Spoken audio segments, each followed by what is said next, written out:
आपल्या चरणामध्ये जगद्गुरु तुकोबाराय सांगतात, क्षणोक्षणा हाची करावा विचार, का करावा तरावया पार भव सिंधू. तुकोबाराय म्हणतात, बाबारे विचार करा, तोही क्षणाक्षणाला. आता विचार करायचा का मला सांगा? लहान लेकरापासून म्हाताऱ्या माणसापर्यंत प्रत्येक जण विचार करता की नाही?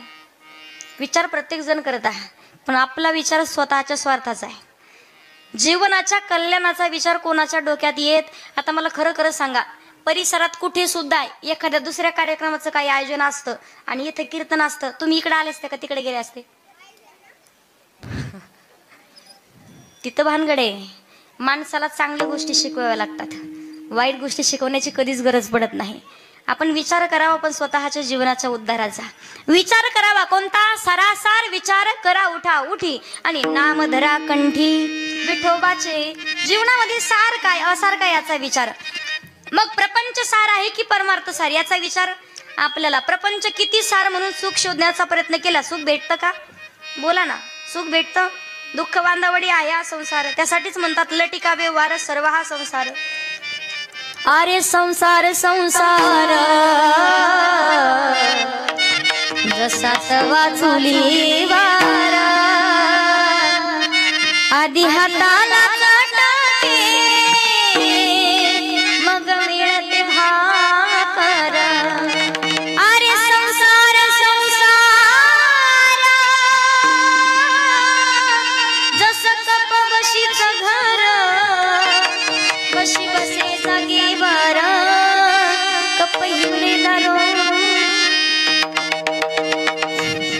आज बोलणं समजतंय तुम्हाला? बशी शांत जागेवरती आहे, बशी फुटली, विषय संपला. कपाचा कान तुटला तरी सुट्टी नाही. फक्त बाईनं सांगावं स्वतःच्या मुलाला, बाळा जा शेजारच्या काकूकडून साखर घेऊन ये. कप घेऊन निघाला, कपाच्या कानात त्यानं बोट घातलं, फिरवत फिरवत निघालं. जशी कपानं रस्त्यावर उडी मारली, कपाचा कान साखर घेऊन आलं. आई पहिली साखर ओतून घे म्हणे. का? त्याचा कान तुटलाय, चहा पिण्याच्या तर कामाचा राहिला नाही. म्हातारी म्हणते, पप्प्या नाही चहा पिता आलं म्हणून काय झालं? हिरव्या मिरच्याचा ठेचा ठेवून त्याच्यात. कान तुटला तरी सुट्टी. महिला मंडळ मला सांगा बशांनो,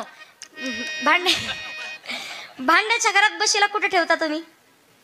बोला ना, कुठं? आतमध्ये.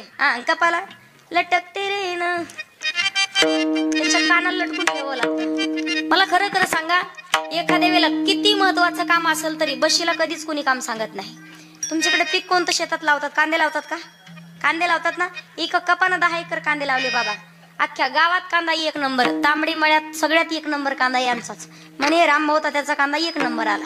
पूर्ण गावात चर्चा चालू म्हणून बशी म्हणली एक दिवस मला यायचं कांदा पाहायला. कांदा पाहायला निघाली, उंच टाचाची चप्पल घातली, तिने साईड पिन केली, सुटू सुटू सुटू निघाली बांधानी. जशी बांधावर आली तशी धपकन थोपडावर पडली. कारण बशी जरी मोडली, उचलून कोणाला घेऊन जायची? कामच तसं आहे. बशी फुटली, विषय संपला. कपाचा कान तुटला तरी सुट्टी नाही. योग्य वेळेत सावध व्हायचे. किती सुख शोधण्याचा प्रयत्न करा, सुख शोधूनही सापडणार नाही. जगाच्या मालकाचं नामचिंतन करायचे. सार काय असार काय याचा विचार करून कंठामध्ये भगवंताचं नामचिंतन का करावं? तयाच्या चिंतने निरसेल संकट, तराल दुर्घट भव सिंधू. भगवान परमात्माला सुद्धा विनंती करायची. जगाच्या मालकाला योग्य विचार करून भगवंताला सांगायचे. नामदेव महाराज सांगतात, मनुष्य करीसी तरी भक्तीचे निमिषे, परी तुझे द्वारी वसे ऐसे करी. देवाला विनंती करायची, भगवान माणूस बनव पण तुझी भक्ती करण्यासाठी. श्वान करीसी तरी उच्चिष्टाचे निमिषे, कुत्रा बनव पण तुझ्या द्वारातलं उष्ट खाण्यासाठी. विनंती करायची, वृक्ष करीसी तरी तुळशीचे निमिषे, झाड बनव पण वारकऱ्याच्या गळ्यात जी पवित्र तुळशीची माळ आहे ना ते झाड आम्हाला कर. विनंती करायची, पाषाण करीसी तरी रंग शिराचे निमिषे, परी तुझे द्वारे वसे ऐसे करी. दगड बनव पण जो दगड तुझ्या मंदिरासाठी वापरला जातो तो दगड बनव. विनंती करायची भगवंताला, उदक करीसी तरी सडियाचे निमिषे, पाणी बनव भगवान पण जे पाणी तुझ्या द्वारात सडा म्हणून टाकलं जातं ना ते पाणी आम्हाला कर. नामदेव महाराज सांगतात, नामा म्हणे विठो कीर्तनाचे निमिषे, परी तुझे द्वारे वसे ऐसे करी. त्यासाठी योग्य वेळेत विचार करून नाम धरा कंठी. प्रणाम चिंतन करावं. महिला मंडळ तू म्हणाल ताई भजन करावं, फायदा आहे ना? फायदा नामदेव माऊली ज्ञानोबा सांगतात हरिपाठात, भगवंताचं नामचिंतन करा. नारायण हरी उच्चार नामाचा, तेथे कळी काळा सारी ग नाही. बरेच जण म्हणतील ताई करू ना मग म्हातारपणी भजन, आताच कुठं वय झालंय. कीर्तनात बसलात, कीर्तन संपेपर्यंत कोणाच्या छातीत चमकल सांगता येते का? बोला ना. मी सुद्धा पुढचा शब्द बोलेल की नाही, क्षणाचा भरोसा नाही कोण कधी जाईल. कारण माणसाचं आयुष्यच तसं आहे. अल्प आयुष्य मानवी देह, शतक गणिले ते अर्धरात्र खाय. मध्ये बालत्व पिढा रोग क्षय काय. भजनासी उरले ते पाहे गा. भजन करावं हरी हरी तुम्ही म्हणारे सकळ, तेने माया जाळ तुटतील. मौलिक ज्ञानोबाऱ्या सांगतात, ज्ञान देव पुसे निवृत्तीशी चाड. गगना होनी वाढ नाम आहे. आई सनामचा महिमा वेद शिनला झाली सीमा.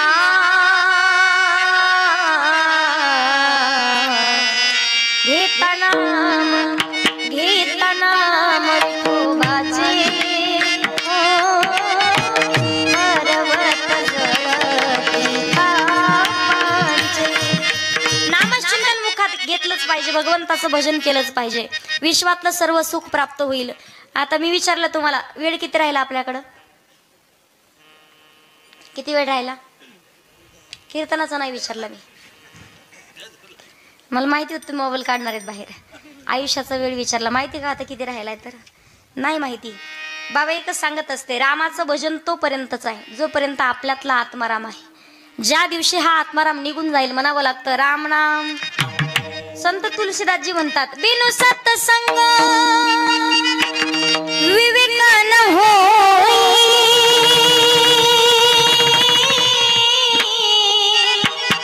राम कृपा बिनु सुलभ न सोई. राम सिया राम जय जय राम. कारण माणसाचं आयुष्य जिंदगी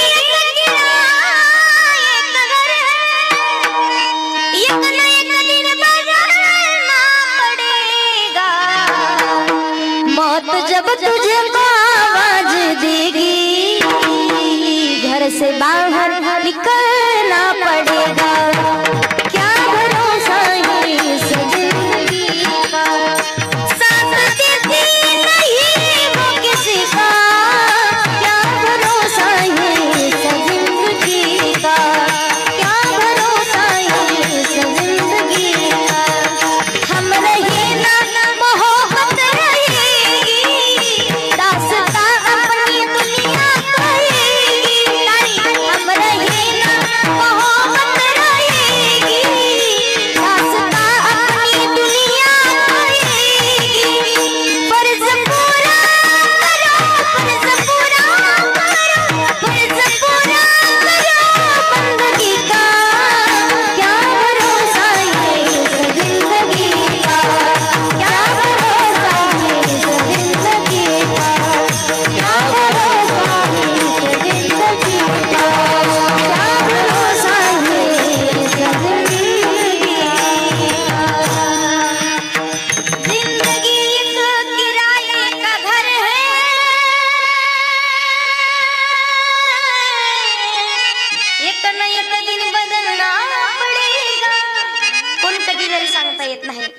विचार करायचा. कोणता विचार करावा? जो विचार 5 वर्षाच्या ध्रुव बाळाने केला येतो. विचार करावा जो संत मीराबाईने केला येतो. विचार करावा जो केवटाने केला येतो. विचार करावा भिल्ल कुळात जन्माला आलेल्या शबरी मातेने विचार केला येतो. स्वतःच्या जीवनामध्ये विचार केला. वडिलांना विचारलं, बाबा एवढे मोठे पशुपक्षी का जमा केलेत? तुझं लग्न करायचंय. लग्नासाठी भिल्ल कुळात जन्माला आलेली आहेस, भिल्लांचा राजा, या जंगलाचा राजा मी. आणि मुलीचं लग्न म्हटल्यावर आपल्या सर्व पाहुणे मंडळीला मदिरा आणि मांसाहार द्यावं लागतं. मदिरा द्यावी लागते म्हटल्यावर त्या मुलींना पाहिलं मदिराची रांजण भरलेली आहेत. कित्येक प्राणी पशु पक्षी जमा केलेले आहेत, सगळ्यांचं बळी जाणार. योग्य वेळेत विचार केला, मी लग्न केलं तर एवढे मोठे बळी जाणार, मरणार, मग मीच लग्न केलं नाही तर कुठं बिघडलं. रात्रीतून जंगलात निघून गेल्या. जंगलात गेल्यावर मतंग ऋषींसारख्या संताची संगती केली. संताची संगती केली, पण संत सुद्धा तेवढ्याच ताकदीचे. ज्या वेळेला भगवंताला भेटण्यासाठी निघालेत, विचारलं दरडावून, कोण आहेस बाई तू? रोज सेवा करायची, रोज झाडून घ्यायची, निस्वार्थ मनानं सेवा करत असताना सांगितलं, महात्मा भिल्लक कुळात मी जन्माला आलेली आहे, माझं नाव शबरी. चोरून सेवा क्या केलीस? मला वाटलं होतं भिल्ल कुळात जन्माला आलेली आहे, माझी सेवा तुम्ही स्वीकारताल का नाही याच्या भीतीनं चोरून सेवा केली. सांगतात ज्या वेळेला अंतःकरणातला भाव शुद्ध पाहिजे, जगाच्या मालकाला फक्त भाव शुद्ध पाहिजे. एवढी भाग्यवान आहेस, आम्हाला नाही दिलं देवानं दर्शन कधी, पण साक्षात प्रभू रामचंद्र तुझा शोध घेत तुझ्या झोपडीवरती भेटण्यासाठी येतील. त्या क्षणापासून वाट पाहत राहावी.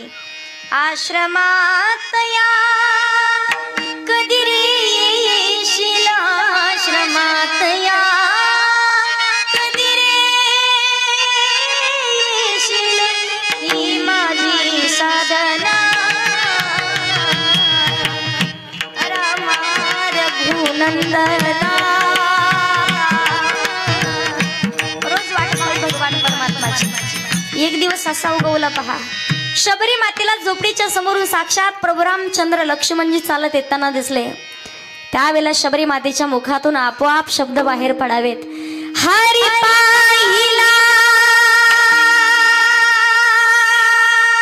रे, हरी पाहिला रे, आजी सोनियाचा दिन वर्षे अमृताचा जन्म, आजी सोनिया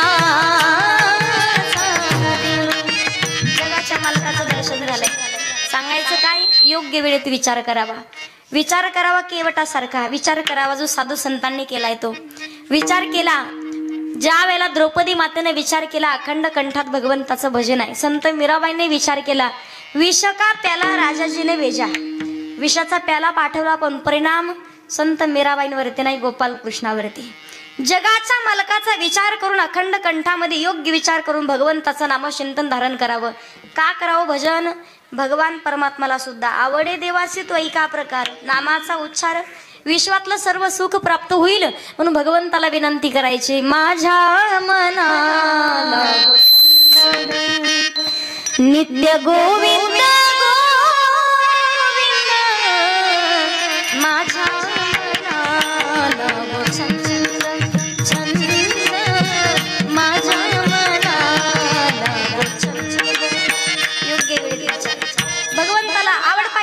सगळ्याची आवडी वेगळी आहे. जीवाची आवड, संताची आवड आणि भगवंताची आवड. महिला मंडळ, लहान लेकराला काय आवडतं? लहान लेकराला पैसे मागायला, खोड्या करायला आवडतात की नाही? आता इथं बसल्या तरी शांत बसतात का कधी? कोणाच तरी केस ओढतील, कोणाच तरी साडी उडतील, कोणाचा पदर, पण खोड्या केल्याशिवाय राहत. तुमच्या लेकरानं खोड्या करावं नवल नाही. जगाच्या मालकानं भगवान गोपाल कृष्ण तरी खोड्या केल्यास ना. म्हणून गोपिकांनी सांगावं यशोदे ग तुला येईल राग, तुझ्या कान्हाला काही तरी सांग ना ग, यशोदे ग तुला येईल राग. जगाच्या मालकानं खोड्या अनेक खोड्या केल्या आहेत पा. एका वेळेला गोपिकांनी सांगावं देवा माझ्या घरी येऊन दाखव, तुला बांधूनच टाकते. भगवंत म्हणले गोपाळानं तुम्हाला सुट्टी आज एकटाच. निघाले मुंगस आडवं गेला. आता मुंगूस आडवं गेलं तर काय समजतो आपण? बोला ना, काय समजतो? शुभ शकून झाला, बरोबर. त्याच्यानंतर एखादा हरणाचा कळप आडवा गेला तर जोरात बोला, तिकडे येईल मी माईक घेऊन. काय म्हणतात? शुभ शकून झाला, बरोबर. त्याच्यानंतर एखादी गोमाता जर आडवी गेली तर शुभ शकून. एखादी महिला जर पाण्याचं भांडं घेऊन आडवी गेली तर शुभ शकून. आणि तेवढ्यात एखादी मांजर आडवी गेली तर मांजरीपेक्षा बेकार आपलं तोंड होतं. मी तर कायम सांगत असते, एखाद्या कार्यक्रमात मांजर आडवी गेलेली पुरली, पण मांजरीपेक्षा बेकार माणसं आहेत बाबा. काय सप्त्याचं नियोजन करू द्या फक्त 4-5 जणांनी. हा एकटंच म्हणतो बघतोच कसं सप्ताह होते. हे मांजरीपेक्षा बेकार माणसं. भगवान परमात्मा गेले त्या ज्या वेळेला गवळी आणि गवळण ज्या बाजीवरती झोपलेले आहेत ना, दही दूध लोणी चोरून खाल्लं, दोघाच्या मध्ये मुंगूस सोड. आता मुंगूस काही कीर्तनाचा कार्यक्रम करणार का तिथं? दुसऱ्या दिवशी आले मैयाला सांगते भूत भूत म्हणून मी भ्याले ग बाई, अवचित हरी तुझा आला यशोदे, अवचित हरी तुझा आला, अवचित हरी तुझा आला, अवचित हरी तुझा आला, अवचित हरी तुझा आला यशोदे, अवचित हरी तुझा आला. भूत भूत म्हणून मी भ्याले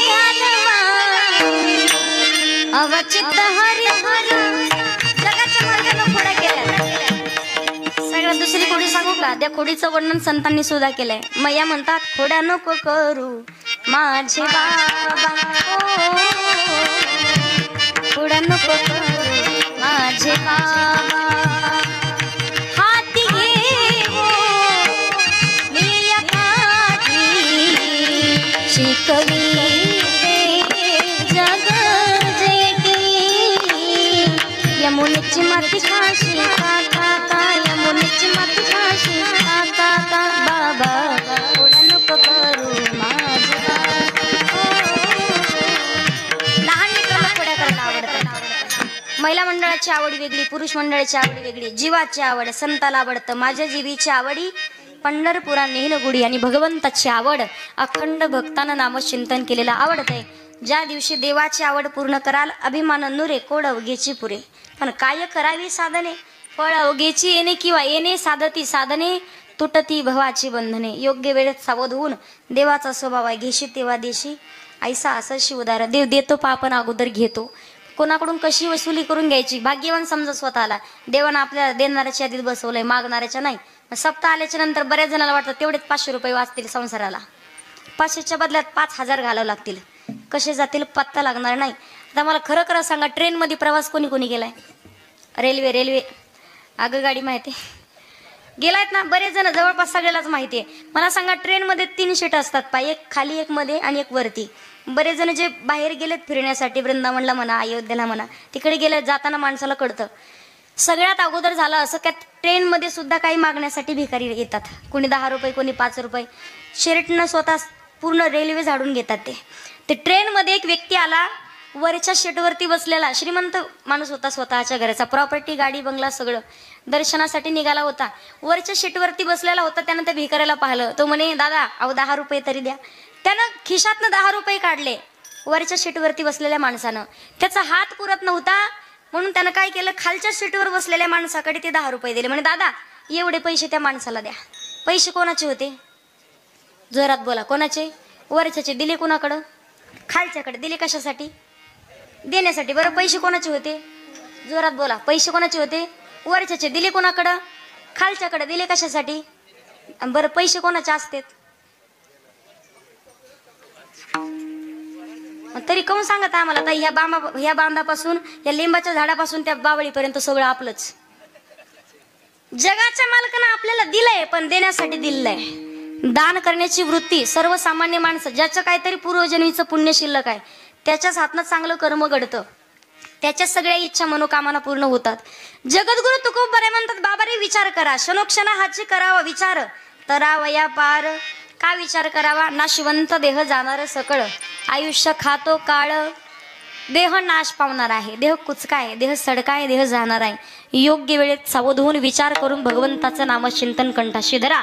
भवसागर तरुण पार करायचं आहे. मग विचार करावा का? बरेच जण म्हणतील, ताई विचार करून आम्ही म्हातारपण येईल की माहितीये का? पहिल्या काळातली माणसं जगायचे बाबा 100 वर्ष. आता प्रत्येक 10 वर्षाला माणसाचं आयुष्य बदलतंय. ते 10 वर्ष 100 वर्षाचं वर्गीकरण केलंय समर्थ रामदास स्वामींनी. एक अभंग आहे पहा. रामदास स्वामी सांगतात, पहिला शब्द सावधान. शब्द ऐकलाय का? कुठं ऐकला? म्हणे तुमच्या कीर्तनात. कुठं ऐकला हा शब्द? याचा अर्थ झालाय सगळ्यात, बरे जवळपास सगळ्यांच झालंय. हा शब्द असा घातक आहे. सुरुवातीला सावधान.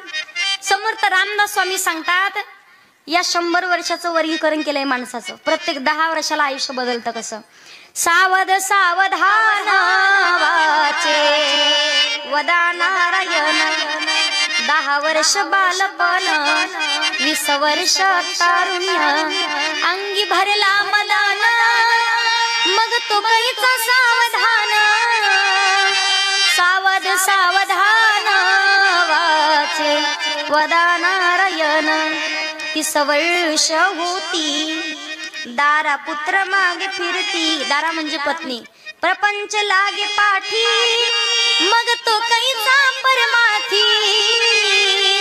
सावध सावधान वाचे वदा नारायण, 40 वर्ष झाली, डोळा 40 आली. 40 वर्ष पूर्ण झाला तर माणसाच्या डोळ्याला चष्मा लागतो. आता लागतो 15 वर्षात, 16 वर्षात, 12 वर्षात. पहिली दुसरीचं लेकरू बाटलीच्या बोडा एवढा जाड, त्याला चष्मा आहे. एवढे करामतीले. लहानपणापासून मोबाईल त्याचं मुंडकं निघत नाही त्या मोबाईल मधून. अचानक जर घेतला तर त्याला डायरेक्ट दुकानात नाही तर पैसे द्यावे लागतात. तर मग मुलगा शांत बसतो. बऱ्याच जणी महिला मंडळी म्हणतात पोरग जास्त चेड्यावून करायला लागलं त्याला खेळायला. देता की नाही तुम्ही? एक भानगड सांगते तुम्हाला. एका बेंचवर 2 जण राहायचे बाबा. 2 जण बसलेले. एक जण म्हणे का रे बाळा आपल्याला एकाच विषयाला 2 मॅडम कस काय? काय म्हटला? आपल्याला एकाच विषयाला 2 मॅडम कस काय? मॅडम का चांगली होती का? मॅडम म्हणते तुम्ही एका बेंचवर 4 कसे? ज्याला समजन त्याला समजन. आता 40 वर्ष पूर्ण झालं की माणसाला चष्मा लागतो. पहिल्या काळात चष्मा नव्हता का? जगाच्या मालकाचं रूप पाहायचे लोक, भगवंताचं रूप पाहायचे, हरिपाठ करायचे, पारायण करायचे, काकडा भजन. आता नको ते मोबाईल. चांगलं आहे तेवढं जण वाईट. सगळेच कथा कीर्तन ऐकतात असं अजिबात. भांडणं लागतात हो त्याच्यातून. महिला मंडळाला तर पहा मालिका कोणती चालली कशी चालली सांगायची गरज अजिबात पड. एखाद्या वेळेला कीर्तन सोडतात पण मालिका कधी सोडत नाही. यंत्र तेवढंच चांगलं, तेवढंच वाईट, तेवढंच घातक आहे. 40 वर्ष पूर्ण झालं की माणसाला चष्मा लागतो. त्याच्यानंतर 50 वर्ष होती हलती दातांच्या पंक्ती, श्याम केस शुभ्र होती त्यासी माता म्हणती, सावध सावधान वाचे वदा नारायण. 50 वर्ष पूर्ण झालं की माणसाचे दात हालायला लागतात. बरोबर? पांढरे केस होतात की नाही? तुम्ही काळे करता कशानं? करू नका या मताची नाही बाबा. कमी वयात केस पांढरे व्हायला लागले. आता 12, 13, 14 वर्षाचे कमी वयात केस पांढरे झाल्यावर डाय करावा. करू नका या मताची नाही. पण डाय कुठं करावं याला बी मर्यादा आहेत. मला सांगा सचिन महाराज इकडं डाय करणं ठीक आहे, इकडं डायचं इथं काय काम आहे? ही काय भानगड नाही समजली आपल्याला अजून. आणि किती डाय करू द्या 15 दिवसात प्रकरण उघडकीस येतं. इकडून काळांमध्ये नुसतं धोकं पडल्यासारखं होतं. मुंबई पुणे एक्सप्रेस हायवे किती डाय केला तरी झाकणार आहे का? ते जे दिलंय ते दिलंय. त्याच्या पुढे वर्गीकरण करतात. साठीची बुद्धी नाठी मग हाता आली काठी, वस वस लागे पाठी त्यासी हसती कारटी, सावध सावधान वाचे वदा नारायण. 70ची झाली रचना बसल्याने उठवेना, उठल्याने चालवेना मग तो झाला दैन्यवाना, सावध सावधान वाचे वदा नारायण. 4-20 मिळून 80 मग तो झाला अपयशी, पानवीन मछली जैसी जीव होतो कासवीसी, सावध सावधान वाचे वदा नारायण. मग वर्ष झाले 90 बोलवे न एक शब्द, श्री पुत्र मने प्रसिद्ध आता तोडा संबंध, सावध सावधान वाचे वदा नारायण. 1 शतक पूर्ण झाला आला तैसा वाया गेला, रामदास स्वामी म्हणे योगी सावध झाला, सावध सावधान वाचे वदा नारायण. काळाचे भयाही काहीतरी करारे साधन सावधान. प्रत्येक 10 वर्षाला माणसाचं आयुष्य बदलतं. कोण कधी जाईल सांगता येत नाही. अल्प आयुष्य मानवी देह शतगणिले ते अर्धरात्र खाय, मध्ये बालत्व पीडा रोग क्षय, काही भजनाचे उरले ते पाहेगा. योग्य वेळेत सावध व्हायचंय. म्हातारपणी अवस्था येईल की नाही हेच माहिती नाही. जरी आलं नाक मुख गळू लागले त्याच्यानंतर सांगतात पहा, कानो में पड़ गया ताला, आंखों में पड़ गया जाला, नाक से बहने लगा नाला, अब क्या करे गोपाला. एकदा का कानपूर लाईन खराब झाली. ऐकायला येतं का? बरेच जण म्हणतात ताई म्हातारपणी परमार्थ. म्हातारपणचा परमार्थ सांगू का? घराला आग लागल्यानंतर वीर खोदण्यासारखा आहे. एखाद्या घराला आग लागली इथं तांबडी वस्तीवर, लागू नाही पण लागली, चूक लागली घराला आग. म्हणे पाणी आणा, पाणी कुठंच पाणी सापडना. म्हणे जवळपास शेवाळवाडी, म्हणे तिथंही पाणी नाही. एक काम करा म्हणे मनसरला म्हणे तिथं अजिबात पाणी नाही. जवळपास म्हणे पाणीच नाही. एक काम करा म्हातारी माणसं म्हणले नवीन विहीर खोदा, त्या विहिरीतून पाणी काढा मग घरावर टाका. घर राहील का? घराला आग कशी लागते माहिती का? कानपूर लाईन खराब होणं म्हणजे घराला आग लागणं. एखाद्या बाबाला विचारा, बाबा जेवले का? म्हातारा म्हणतं झोपायचंय आता. नाकातून गंगा जमुना वाहणं म्हणजे घराला आग लागणं. पायानं न चालता येणं म्हणजे, आता इथं किती जणांच्या घराला आग लागली नाही विचारणार, तशीच लागू द्या. 10-15 मिनिटात काय विजणार तुमची आग. पण ज्यांचे घर मजबूत आहेत त्यांनी काय करावं? संत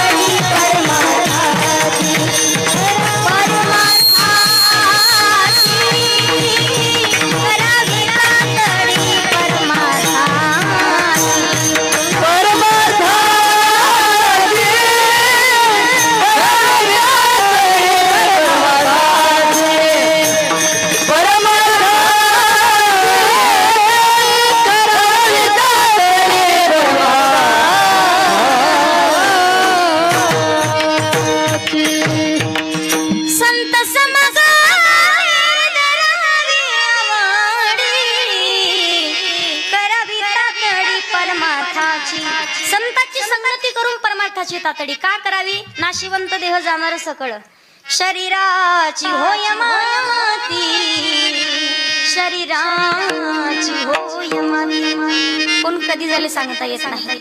देह नाश पावणार आहे, देह कुचका आहे, देह सडका आहे. संताची संगती करून परमार्थाची तातडी, की माणसाचा क्षणाचाही भरवसा. मग संताची संगती का करावी? जगाच्या मालकाची भगवंताची प्राप्ती करायची असेल, संत सांगतात हरी प्राप्तीसी उपाय धरावे संताचे ते. एकदा का पाय धरले संताचे पायी हा माझा, आणि संताच्या चरणावर विश्वास बसल्याशिवाय देवाचे चरण भेटू शकत नाही. तुकोबाराय सांगतात, विश्वातलं सर्व सुख कुठे असेल? सुख वसे तुझे पायी आणि मज ठेवी तये ठाई. विश्वातलं सर्व सुख कुठे? देवाच्या चरणाजवळ. भगवंताची प्राप्ती करायची असेल तर संताची संगती. म्हणून येणे साधती साधने, तुटती भवाची बंधने. संताची संगती करा. एकदा का संगती झाली, संतन के संग लाग रे. आणि त्याच्या पुढचं सांगतात, संत विन प्राप्ती नाही ऐसे वेद. संताची संगती केल्याशिवाय भगवंताच्या नामात चिंतनाची गोडी लागू शकत. आणि भजन करावं, परमार्थ करावा, आवडीने भावे हरिनाम घेसी, तुझी चिंता त्याची सर्व आहे. कधीतरी प्रश्न पडतो, महाराज आपल्यापेक्षा भाग्यवान पंढरीश पांडुरंग परमात्म्याच्या चरणाखाली वीट सुद्धा भाग्यवान आहे.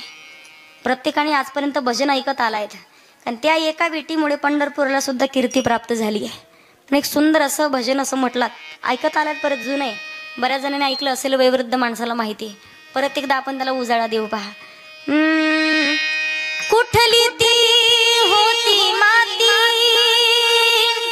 कोणता कुम्हार, घडवीत उभा राही पहा विश्वंभर.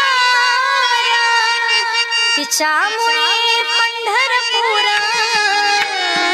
झाले कीर्तिवंत, विठ्ठलाच्या पायी झाली भाग्यवंत. पाहताच होती दंग आज सर्व संत, विठ्ठलाच्या पायी विठ झाली भाग्यवंत. विश्वातलं सर्व सुख प्राप्त होईल, देवाचे चरण. आणि जी गोष्ट एखाद्याच्या पायाजवळ बसून भेटल, ती गोष्ट जगात कुठं भेटत? माणसाला मोठ व्हायचं असेल तर एक काम करायचं, डोक्यावर बर्फ आणि जिभेवर बर्फी. याचा अर्थ काय? डोकं कायम बर्फासारखं शांत ठेवा, तोंडानं कायम गोड बोलत राहा. सगळं जग आपल्याला डोक्यावरती घेतल्याशिवाय. म्हणून तुकोबाराय सांगतात, लहान होऊन सगळ्या गोष्टी प्राप्त करता येतात. एखाद्या महिलेला जोरात बोलण्यापेक्षा हळू बोलून जर मागितलं, काही मागा, गळ्यातलं सोनं मागा, एखादा हार भेटल. पण तुम्ही जर म्हटलात, साखर दी साखर, काय कमी आहे, लोकांची मुंड्या मोडून तर कमवलं, असं म्हटलं भेटल का? लाकूड काढायला घरातून बाहेर काढून देईल ती. पण अंतःकरण जगाच्या मालकाच्या चरणाजवळ जायचं असेल तर अगोदर प्रत्येक व्यक्तीच्या चरणाजवळ बसायला शिकावं लागेल, संतांच्या चरणावर विश्वास ठेवावा लागेल. सुंदर प्रसंग तुम्हाला समजेल असं सांगते. एका वेळेला एक घागर होती पहा. घागरीला एक तुटी होती, तुटी, त्या घागरीवरती एक वाटी तुटी कळते ना तुम्हाला, पाणी घेण्याचा नळ, त्याला तुटी म्हणतात. ते तुटी होती. एक दिवस त्या वाटीनं तुटीला प्रश्न विचारला. सचिन महाराज प्रश्न विचारला, वाटी म्हणे तुटी, अख्खं आयुष्य गेलं म्हणे तुझ्या ते घागरीचं तोंड झाकलेलं आहे, कधी आम्हाला पाण्याचा थेंब दाखवला का? कोण म्हटलं असं? वाटी म्हटली, आम्हाला कधी पाण्याचा थेंब दाखवला का? त्या तुटीनं उत्तर फार सुंदर दिलं.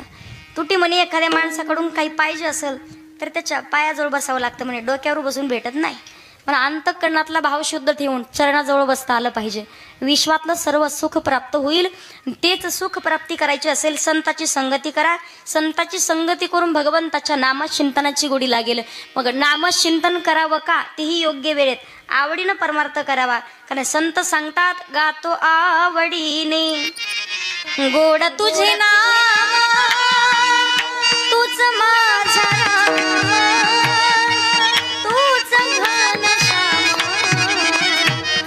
गातो आवडीने, गातो आवडीने. जगद्गुरु तुकोबाराय म्हणतात, योग्य वेळेत संत समागमी धरावी आवडी, करावी तातडी. का करावी तातडी? त्याचं उत्तर तुकोबाराय सांगतात, या इहलोकाच्या व्यवहारामध्ये तुम्ही डोळ्यामध्ये धूर गेल्यासारखं राहू नका. अभंगाचं शेवटचे चरण. तू कमल